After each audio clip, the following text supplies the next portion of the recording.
Hi students, this is Mr. Cool Chemistry or Chemistry by Mr. Cool.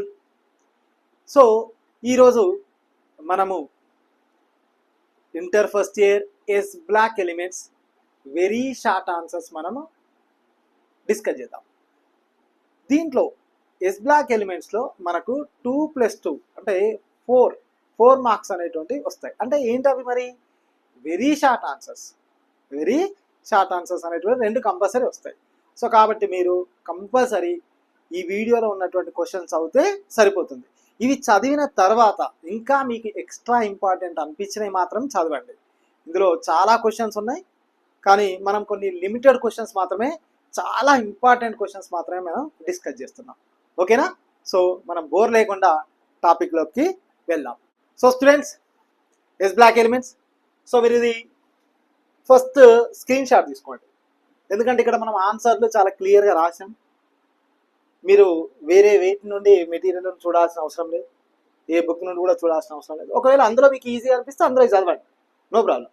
కానీ ఇక్కడైతే మనం ఈజీగానే రాసాం. ఓకే, సో ఇప్పుడు మనం క్వశ్చన్ అండ్ ఆన్సర్ ఎక్స్ప్లెయిన్ చేద్దాం, ఎలా అన్నది చూద్దాం. So what happens when magnesium metal burn in air? అంటే అసలు క్వశ్చన్ ఏమడిగింది ఇక్కడ? మెగ్నీషియం మెటల్ అనేటువంటిది ఎయిర్లో బర్న్ అవుతే ఏం జరుగుతుంది? మరి ఎయిర్లో ఏముంటాయి అసలు? ఎయిర్లో ఉండేటి నైట్రోజన్, ఆక్సిజన్. అంటే మేజర్గా ఎయిర్లో ఉండేటువంటి మేజర్గా నైట్రోజన్ అండ్ ఆక్సిజన్. ఇప్పుడు ఏం చేద్దామంటే మెగ్నీషియంను ఆక్సిజన్ తోటి బర్న్ చేద్దాం. చేస్తే మెగ్నీషియం ఆక్సైడ్ వచ్చింది. ఓకే, మెగ్నీషియంను ఆక్సిజన్ తోటి బర్న్ చేస్తే మెగ్నీషియం ఆక్సైడ్ వచ్చింది. సో దీన్ని మెగ్నీషియం ఆక్సైడ్ అంటాం. ఓకే, సో ఇక్కడ మెగ్నీషియం ప్లస్ O2 MgO, దీన్ని ఫస్ట్ బ్యాలెన్స్ చేద్దాం. సో ఇక్కడ మెగ్నీషియం 1 ఉంది, ఇక్కడ మెగ్నీషియం 1 ఉంది, బ్యాలెన్స్ అయ్యింది. అండ్ నెక్స్ట్ ఇక్కడ 2 ఆక్సిజన్స్ ఉన్నాయి, ఇక్కడ ఓన్లీ 1 ఆక్సిజన్ ఉంది. కాబట్టి ఇప్పుడు మనం దాన్ని బ్యాలెన్స్ చేయాలి. కాబట్టి ఇక్కడ ఏం చేద్దామంటే ఇక్కడ 2 పెడదాం. ఓకే, 2 రాసేస్తే ఇప్పుడు ఇక్కడ 2 ఆక్సిజన్స్ అయినాయి, 2 ఆక్సిజన్స్ అయినాయి. మరి మెగ్నీషియం ఓన్లీ 1 ఉంది, కాబట్టి ఇక్కడ 2 రాసేయాలి. That's it.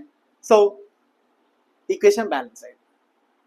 Next one, magnesium reacts with nitrogen and it forms Mg3N2. Now this is called magnesium nitride. Clear? Magnesium nitride అంటే ఇక్కడ చూడండి, ఇక్కడ మరి ఇది బ్యాలెన్స్ అయిందా చూద్దాం. నైట్రోజన్ బ్యాలెన్స్ అయింది, కానీ మెగ్నీషియం మాత్రం బ్యాలెన్స్ అవ్వలేదు. కాబట్టి ఇక్కడ మెగ్నీషియం 3 ఉంది, ఇక్కడ 3 మెగ్నీషియమ్స్ పెట్టాను. Clear? So now in this the magnesium reacts with oxygen and nitrogen. So magnesium oxide and magnesium nitride is formed. అంటే మెగ్నీషియం ఆక్సిజన్ తోటి మరియు నైట్రోజన్ తోటి రియాక్ట్ అయినప్పుడు మెగ్నీషియం ఆక్సైడ్ మరియు మెగ్నీషియం నైట్రైడ్ని ఇచ్చింది. సరిపోతుంది ఇది. కానీ మనం రాసేటప్పుడు ఏ విధంగా రాసినాం, ఆన్సర్లో రాసేటప్పుడు కొంత ఎక్స్ప్లెనేషన్ ఉండాలి. సో కాబట్టి ఇక్కడ చూడండి, when magnesium burn in air it burns with dazzling brilliant light and gives MgO and Mg3N2. మరి ఇక్కడ డాజ్లింగ్ బ్రిలియంట్ లైట్ ఏంటి? డాజ్లింగ్ అంటే ఏంటి? మనం తెలుగులో జనరల్గా అంటాం అనమాట, మిరుముట్లు గొలిపేటువంటిది. ఇదేంటి? బ్రిలియంట్ అంటే ప్రకాశవంతమైనటువంటి కాంతి, అంతే. ఒకవేళ మీకు గుర్తుంటే రాయండి, either dazzling or brilliant light అని. లేదు, గుర్తు లేదు అంటే direct you write that gives magnesium oxide and magnesium nitride. Okay, రాయడానికి ట్రై చేయండి, dazzling brilliant light. Okay, so నా సేమ్ ఇక్కడ రియాక్షన్ అబ్జర్వ్ చేయండి. మనం రాసింది ఏముంది ఇక్కడ? 2Mg + O2, 2MgO, 3Mg + N2, Mg3N2. MgO అంటే ఏంటి? ఇక్కడ మనం మెగ్నీషియం ఆక్సైడ్. Mg3N2 అంటే ఏంటి? Magnesium nitride. Clear? That's it.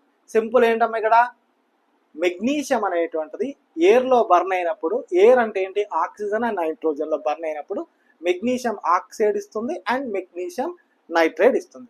Reactions అనేటువంటివి కంపల్సరీ రాయాలి, ఎగ్జామ్లో రాయండి, మార్కులు రావు. Okay, Now this is the first question is over. Next one. Why are alkali metals not found in free state in nature? Why are alkali metals not found in free state in nature? అంటే alkali metals అనేటువంటివి free స్టేట్లో ఎందుకు దొరకవు నేచర్లో? Alkali metals అనేటువంటి free స్టేట్లో ఎందుకు దొరకవు నేచర్లో? అది క్వశ్చన్. ఓకే, సో మరి ఇక్కడ ఏంటి ఆల్కలీ మెటల్స్ అంటే ఏంటి? First A group elements.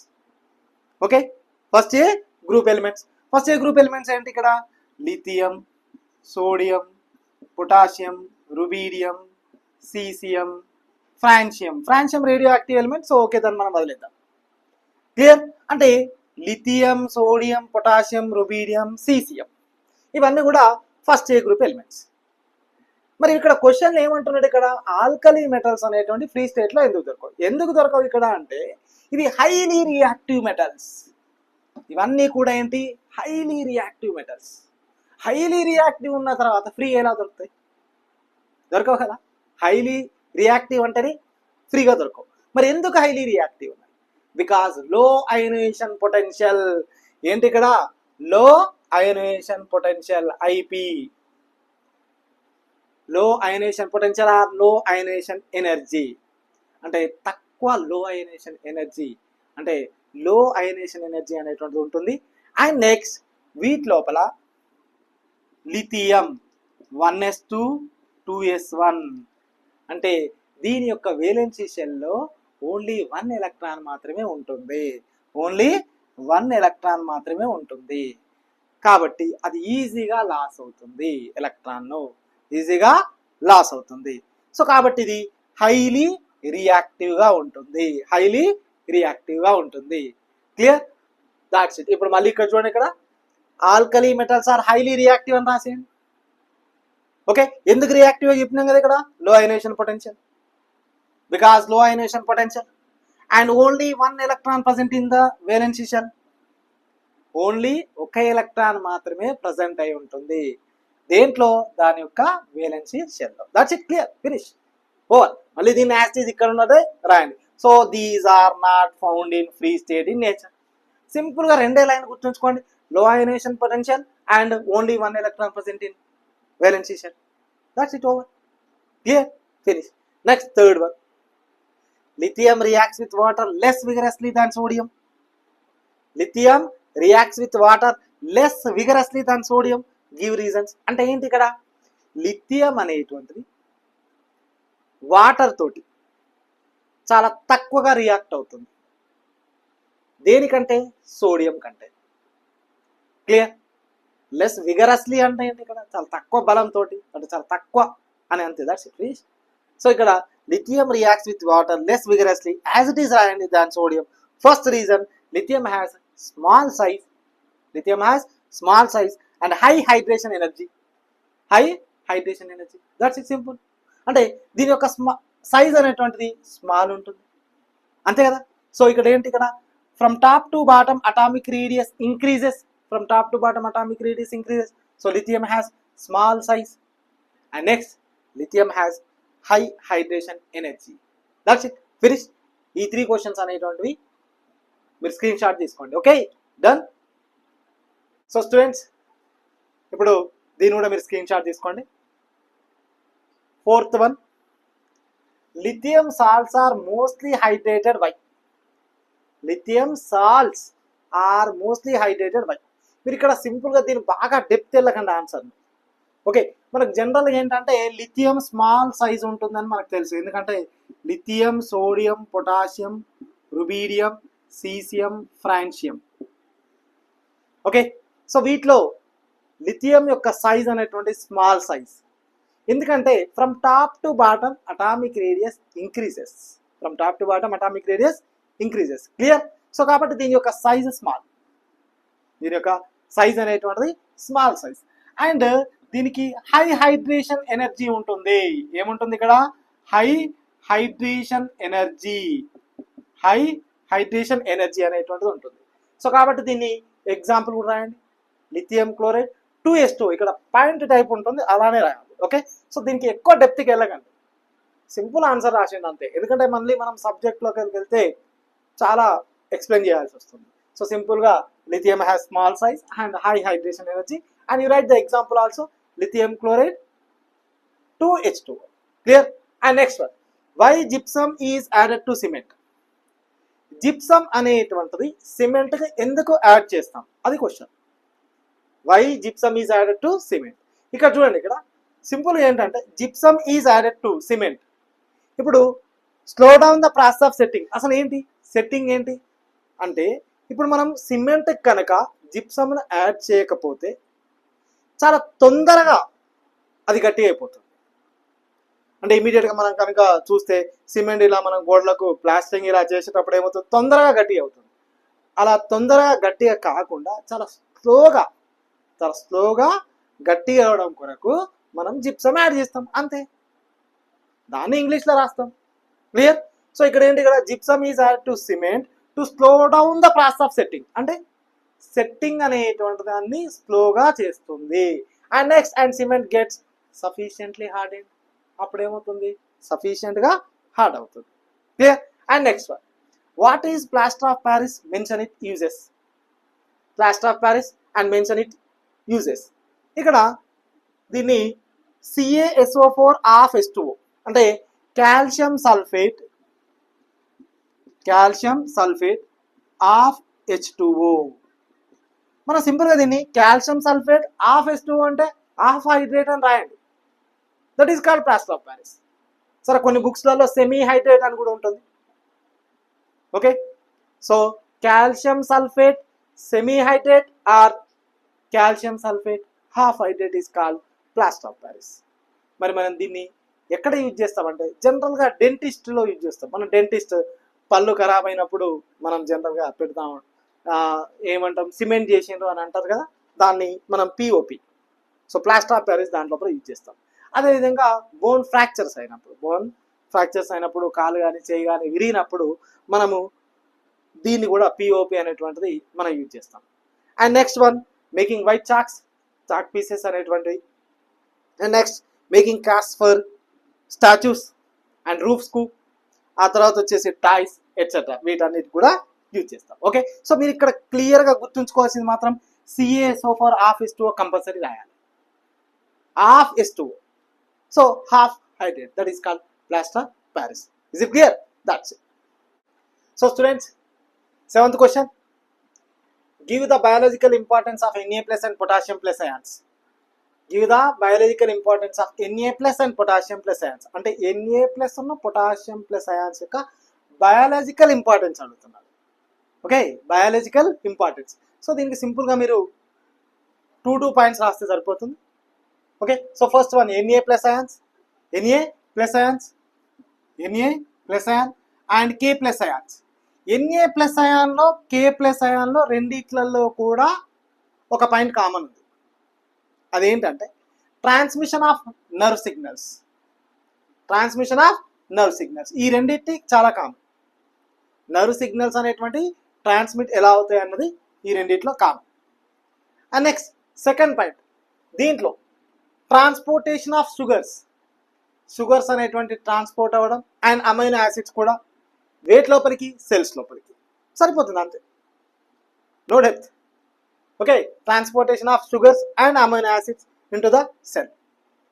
So now this is the sodium ion. And next one what, potassium ion. Potassium అయాన్లో కూడా ఏముంది, ఇందులో transmission of nerve signal. And next second one what, activating many ఎంజైమ్స్ను activate చేస్తుంది. ఏంటి, potassium ion. Simple, it's over. ఓకేనా? So biological importance of Na plus and potassium ions, ప్రతిదానికి 2 పాయింట్లు రాస్తే సరిపోతుంది. Clear? So first one what, transmission of nerve signal రెండిట్లో common. And next ఇక్కడ మాత్రం transportation of sugars and amino acids into the cell. And next ఇక్కడ activating many enzymes. That's it. Next one, give the importance of magnesium metal. So మరి magnesium metal యొక్క importance ఏంటి? Magnesium metal forms alloys. So alloys అంటే ఏంటి అసలు? What about the alloys అంటే ఏంటంటే mixing of metals, non metals plus are metallites. Mixing of metals, non-metals are metallites, but they exhibit metallic property. ఏవైనా పర్లేదు metallic property అనేటువంటిది exhibit చేస్తే వాటిని అలాయ్స్ అంటాం. సరే అది కూడా మనకి డెప్త్ అవసరం లేదు ఇక్కడ. ఇక్కడ ఏంటి జస్ట్ మెగ్నీషియం ఫార్మ్స్ అలాయ్స్. మీకు ఇది గుర్తుంటే రాయండి with zinc, aluminium, manganese and tin, లేకపోతే డైరెక్ట్ మెగ్నీషియం ఫార్మ్స్ అలాయ్స్ అని రాసి. Okay, that's it. So with zinc, aluminium, manganese and tin, SN or tin. And next flash పౌడర్లో యూజ్ చేస్తాం and బల్బ్స్లో కూడా యూజ్ చేస్తాం. చాలా సింపుల్గా క్లోజ్ చేసేయండి answer. Okay, clear. Magnesium used in flash powder and bulbs. That's it. Only you get the 2 points. Clear? And next, mention the importance uses of Na2CO3. Na2CO3 means what? Sodium carbonate. Sodium carbonate. ఇవి చాలా easy అండి students. Just ప్రతిదానికి రెండు uses రాస్తే సరిపోతుంది. So మరి sodium carbonate uses ఏంటి? జనరల్గా ఏంటంటే లాండ్రీస్ లోపల యూజ్ చేస్తాం సోడియం కార్బోనేట్ని. సో అదేంటి? For washing purpose. And next, removal of hardness of water. Water యొక్క హార్డ్నెస్ అంటే కాఠిన్యతను, వాటర్ యొక్క కాఠిన్యతను రిమూవ్ చేయడం కొరకు కూడా యూజ్ చేస్తాం. That's it. Clear? It is used in laundries for washing purpose. And next what? Removal of hardness of water. This is sodium carbonate. Simple, you write the 2 only. Don't write extra. Finish. Next, what is the importance of Ca+2? Ca+2 means calcium ion. Ca+2 means calcium ion. So this is also calcium +2 ఎందులో ఉంటుందమ్మా? Bones and teeth. మనం అడ్వర్టైజ్మెంట్లో చూస్తూ ఉంటాం. ఏంటి? Teeth లోపల Ca+2 అనేటువంటిది అవసరం అని చెప్పాను. సో బోన్స్లో కూడా అవసరం. So Ca+2 is present in bones and teeth. And next, necessary for muscle contraction and blood clotting. అంటే రక్తం గడ్డ కట్టడం కొరకు కూడా అండ్ మజిల్ కాంట్రాక్షన్స్ ఉండడం కొరకు కూడా Ca+2 అనేటువంటి యూజ్ చేస్తాం. సో ఇక్కడ చాలా సింపుల్లో వీటిలో ఏంటంటే ఎక్కువగా ఏమీ వీటి గురించి డెప్త్గా అవసరం లేదు. ప్రతిదానికి రెండు యూజెస్ రాస్తే సరిపోతుంది. మనం ఇక్కడ రాసినాం, ఇది ఎరఫ్. ఓకే, ఇది కూడా ఏం అవసరం లేదు. Zinc, aluminium, manganese and tin. ఒకవేళ మీరు గుర్తుంచుకోవడం కష్టం అనిపిస్తే జస్ట్ మెగ్నీషియం ఫార్మ్స్ అలాయ్స్ అని రాసేయండి. Okay, clear? That's it. So these are questions, 10 questions. Okay, and so students 11th question చూడండి ఇక్కడ. సో మళ్ళీ దీన్ని స్క్రీన్ షాట్ తీయండి. ఓకే, సో ఇక్కడ write the important uses of caustic soda. Caustic soda అనగానే మీరు ఏదో అనుకోవద్దు. Caustic soda means what? NaOH ఏమంటాం మనం ఇక్కడ? Sodium hydroxide. ఓకే, సో మరి దీన్ని వేట్లో యూజ్ చేస్తాం. సో నేను ఇక్కడ 2 uses రాశాను, కానీ ఇంకా మీకు రాయాలనిపిస్తే బుక్లో ఉన్నాయి రాసేయండి. బట్ 2 మాత్రం మస్ట్ అండ్ షుడ్ రాయాలి. ఓకే, సో నెక్స్ట్ ఇక్కడ NaOH uses refining of petrol రిఫైనింగ్లో యూజ్ చేస్తాం. అండ్ సోప్, పేపర్ ఇండస్ట్రీస్ లోపల యూజ్ చేస్తాం. That's it, finish. Okay, so సింపుల్గా refining of petrol and soap, paper, industry. That's it, over. Caustic soda అంటే NaOH అని గుర్తుంచుకోండి. That is called sodium hydroxide. Clear? That's it. Next, why are first A group elements called as alkali metals? First A group elements ను alkali metals అని ఎందుకు అంటాం? First A group elements ఏంటి students? ఇక్కడ lithium, sodium, potassium, rubidium, caesium, francium. So francium radio active element. Is it clear? So మరి ఇక్కడ ఏంటి? Lithium, sodium, potassium, rubidium, caesium. అసలు వీటిని ఆల్కలీ మెటల్స్ అని ఎందుకంటాం? ఎందుకంటే ఇవి వాటర్ తోటి కనుక రియాక్ట్ అవుతే lithium hydroxide, sodium hydroxide. Okay, because they react with water to form hydroxides. It means to form alkali. వీటిని ఏమంటాం? వాటిని ఆల్కలీ సొల్యూషన్స్ అంటాం. Lithium hydroxide and sodium hydroxide solutions ఏమంటాం? Alkali solutions. That's it. So అయినా మీరు అంత depth వెళ్ళాల్సిన అవసరం లేదు. మనం ఐపీ వరకు దిస్ ఈస్ వెరీ ఎనఫ్, చాలా enough. First A group elements ను ఆల్కలీ మెటల్స్ అంటాం, ఎందుకంటే అవి వాటర్ తోటి రియాక్ట్ అయినప్పుడు ఆల్కలీ సొల్యూషన్స్ ను ఫామ్ చేస్తాయి. కాబట్టి వాటిని ఏమంటాం? ఆల్కలీ మెటల్స్ అంటాం. That's it clear. Next right the important uses of quick lime. Quick lime అంటే ఏంటి ఇక్కడ? CaO. క్విక్ లైమ్ అంటే ఏంటి ఇక్కడ? CaO. That is calcium oxide. Calcium oxide. ఇక్కడ ఏంటమ్మా, ఇక్కడ సింపుల్గా షుగర్ను ప్యూరిఫై చేయడం లోపల యూజ్ చేస్తాం దీన్ని. And next manufacture of cement లోపల యూజ్ చేస్తాం. That's it, finish. సింపుల్గా రాసింది. Purification of sugar and manufacture of cement. Okay, purification of sugar and manufacture of cement. Is it clear? That's it. So students, first A group elements అనేటువంటిది yes block elements chapter అనేటువంటి very short questions 13 మనం చెప్పినాం. So maximum ఇది సరిపోతుంది. ఇంకా మీరు కావాలి, ఇంకా చదవాలి అనుకుంటే మీరు మీ బుక్స్లో ఉన్నటువంటి చదవండి, ఇంపార్టెంట్. కానీ ఇవి చదివిన తర్వాతనే వాటిని చదవండి. ఓకే. అండ్ నెక్స్ట్ వచ్చేసి మనం వేరే చాప్టర్స్లో ఇంకా కొన్ని వెరీ షార్ట్ ఆన్సర్స్ అనేటువంటి మనం డిస్కస్ చేద్దాం. సో కాబట్టి స్టూడెంట్స్, షేర్ చేయండి, లైక్ చేయండి స్టూడెంట్స్, సబ్స్క్రైబ్ కూడా చేయండి అండ్ కామెంట్ కూడా చేయండి. సో తప్పకుండా మీకు ఈ వీడియోస్ యూజ్ అవుతాయి. 60/60 రావడం కొరకు కంపల్సరీ మనం ట్రై చేద్దాం. Okay students, bye.